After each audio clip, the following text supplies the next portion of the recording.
আজ আমাদের কার্শিয়াংয়ের দ্বিতীয় দিন। সকালবেলা ঘুম ভেঙে হোটেলের বারান্দায় দাঁড়াতেই এই দৃশ্যটা চোখে পড়ল।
ठीक है चलो, वो नो इशू।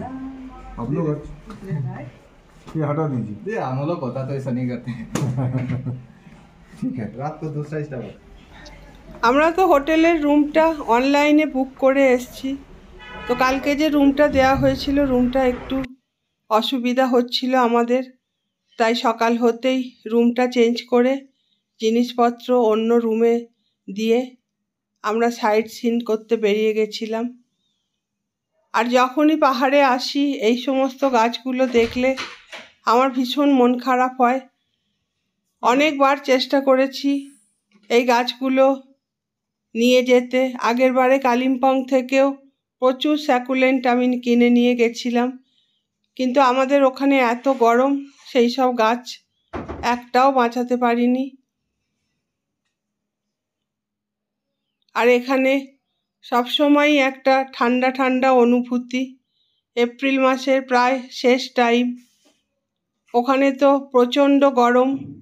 কলকাতায় তো শুনেছি, এখন তো কলকাতায় থাকা হয় না, শান্তিনিকেতনেই আছি। তো শান্তিনিকেতনেও ভালোই গরম, এখানকার তুলনায় তো অবশ্যই গরম। আর এখানে সবসময় একটা ঠান্ডা ঠান্ডা অনুভূতি। তো বেলা 10টা নাগাদ গাড়ি এসে গেছিলো, আমরা বেরিয়ে পড়েছিলাম।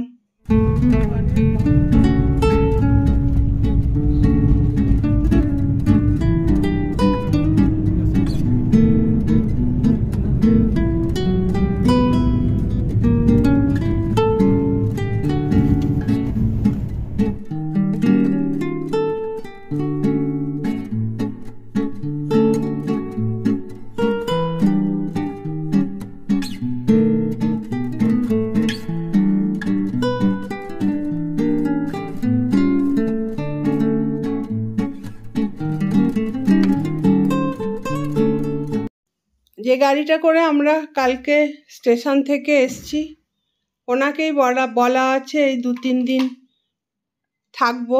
উনি আমাদের সঙ্গে থাকবেন আর আমাদের ঘুরিয়ে সবটা দেখাবেন। প্রকৃতির রূপ এক এক জায়গায় এক এক রকম। সবই পাহাড়, কিন্তু সেই পাহাড়েরও কত রকমের রূপ। 2 বছর আগে কালিম্পং গেছিলাম, সেখানে একরকম। আবার এখন কার্শিয়াং এসছি, এখানটা আর এক রকম। ড্রাইভার দাদাকে বলাই ছিল খুব বেশি উঁচুতে উঠতে হবে, এরকম জায়গায় যাওয়ার দরকার নেই, হালকা ফুলকা একটু উঠতে হবে, ওই রকম জায়গায় নিয়ে চলো, একটু ঘুরবো, আনন্দ করব, বসবো, সময় কাটাবো। তো সেরকম জায়গাগুলোতেই আমাদের নিয়ে গেছে। হয়তো এগুলোই কার্শিয়াংয়ের ঘোরার জায়গা। সকালবেলা আমরা ব্রেকফাস্ট করে বেরোইনি হোটেল থেকে, তো রাস্তাতেই ছোটোখাটো হোটেলে ব্রেকফাস্ট করে নিয়েছি। আর এখানে খাবার মানে তো ওই ম্যাগি, মোমো, এটাই। প্রথমে আমরা এসছিলাম গিদ্দা পাহাড়ে। গিদ্দা মানে ওরা বলল যে ঈগল পাখিকে ওরা বোঝে। ঈগল পাখি চোখ দিয়ে যেমন দেখা যায়, এই টপে উঠলে কার্শিয়াংটাও ঠিক সেইভাবেই দেখা যায়, একদম ঈগলের চোখের মতো। আর এখানের পাহাড়গুলো সবই ঢালু, যে কারণে প্রচুর পরিমাণে চায়ের বাগান এখানে। ঢালু বাগানেই চা হয়, ঢালু জমিতে, যেখানে জল দাঁড়ায় না, সেই সমস্ত জায়গাতেই তো চা ভালো হয়। তো এখানে চারিদিকে শুধু চায়ের বাগান, একদম চোখ জোড়ানো প্রকৃতি।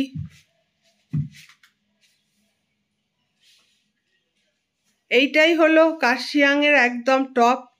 এখানে উঠলেই পুরো কার্শিয়াংটা দেখা যায়। শুনলাম এখানে একটা রোপওয়ে করার চেষ্টা চলছিল, সব কাজকর্ম পড়ে আছে দেখলাম জিনিসপত্র, কিন্তু সেটা আর কোনো কারণে হয়ে ওঠেনি।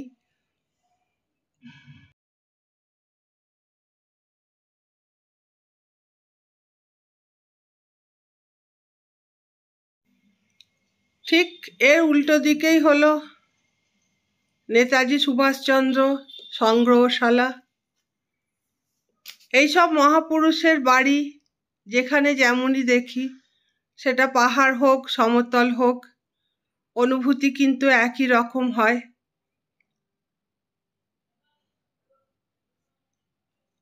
এই হলো নেতাজি সুভাষচন্দ্রের কাকার বাড়ি সম্ভবত। এখানেও বেশ কিছু সময় নেতাজি কাটিয়েছেন। নেতাজি আর নেতাজির পরিবারের বেশ কিছু আসবাবপত্র, জিনিসপত্র এখানে সাজানো আছে। জায়গাটা খুবই মনোরম, ঘুরে ঘুরে দেখতে, বেশ কিছুটা সময় কাটাতে মনের ভেতর একটা অন্য রকমের উপলব্ধি হয়। সব নিয়ে সুন্দর একটা জায়গা। এই গাছটি হলো একটা ক্যামেলিয়া গাছ। গাছের গায়ে লেখা আছে নেতাজির কাকা শরৎ বসু এই গাছটা লাগিয়েছিলেন। যদিও গাছটায় এখন ফুল নেই, কিন্তু ভরপুর পাতায় ভরে আছে। এত বড় ক্যামেলিয়া গাছ সত্যি আমি কোনোদিন দেখিনি।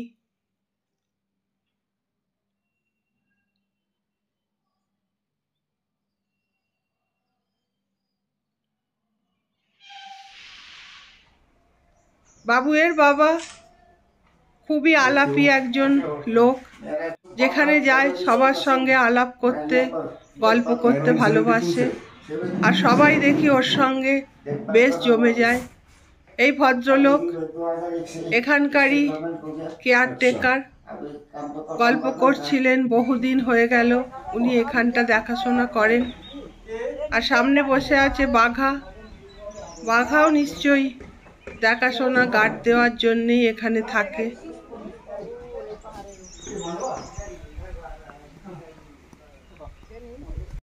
জায়গাটা খুবই সুন্দর, হালকা ঠান্ডা, মাঝে মাঝে মেঘ ভেসে এসে গায়ে লাগছে।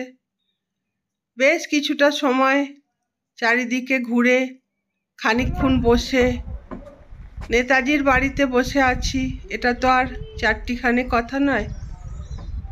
মনে হয় এই জায়গাগুলো দিয়ে নেতাজি নিশ্চয়ই একটা সময় হেঁটেছেন, তার পদধূলি আছে। অন্যরকম একটা উপলব্ধি, এগুলো ঠিক বলে বোঝানো যায় না। তো খানিকক্ষণ বসলাম, বাবুইকে অনেক কিছু বলছিলাম। নিজের যে ফিলিংসগুলো হচ্ছে, বাবুই তো আমার সবথেকে বড় বন্ধু। যত কথা, আমার যত মনের ভাবনা, আমি সবই ওর সঙ্গেই আলোচনা করি। তো ওকে বোঝাচ্ছিলাম এই যে জায়গায় বসে আছি, এই জায়গাটা দিয়ে নেতাজি হয়তো সিঁড়ি দিয়ে কতবার উঠেছেন, বেরিয়েছেন, হেঁটেছেন। নেতাজির ছোটবেলায় বেশ কিছুটা সময় এখানেই কেটেছে। তো সত্যি এগুলো ভাবলে কিরম একটা যেন হয়।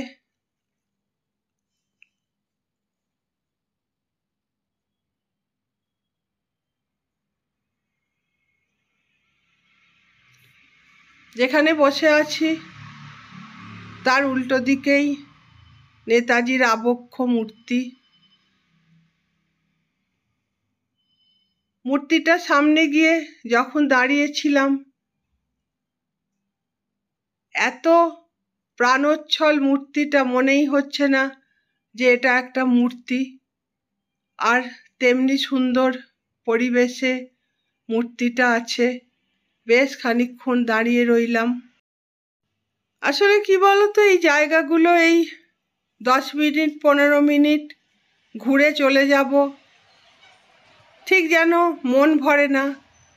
মনে হয় অনেকটা সময় এখানে বসে থাকি, নিজের সঙ্গে নিজে কিছু কথা বলি, কিন্তু ঘুরতে এসে তো সেটা হয় না।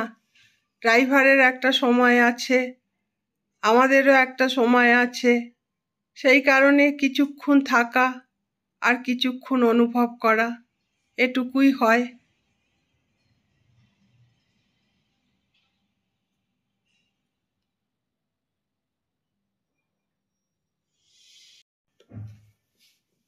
এখানে চা বাগানের আধিক্যই বেশি।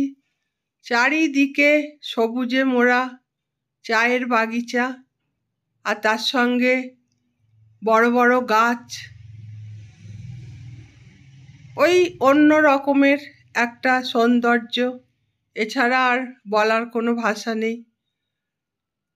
এরপরে আমরা চলে এসেছিলাম হনুমান মন্দিরে। চা বাগানের ভেতর বিশাল বড় হনুমানের মূর্তি, বিশাল বড় মানে বিশালই বড়। তোমরা যারা এসছো তারা দেখেছো। আমি এই প্রথমই কার্শিয়াংয়ে এলাম, আর সামনেই আছে ছোট্ট করে সুন্দর হনুমানের একটা মন্দির করা, আর চারিপাশে শুধু চায়ের বাগান আর চায়ের বাগান।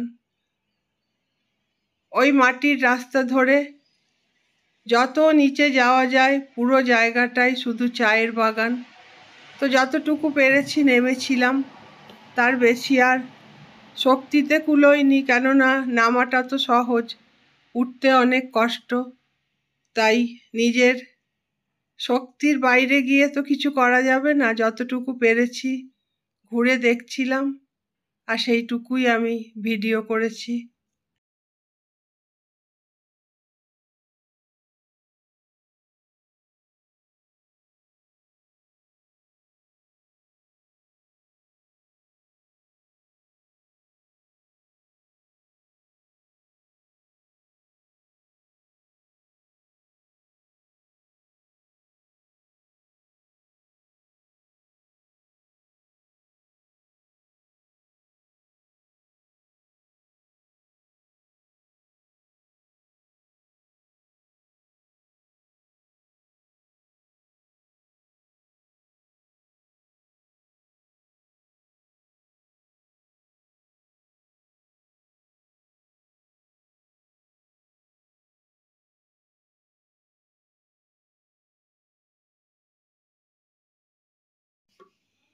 এরপরে চলে এসেছিলাম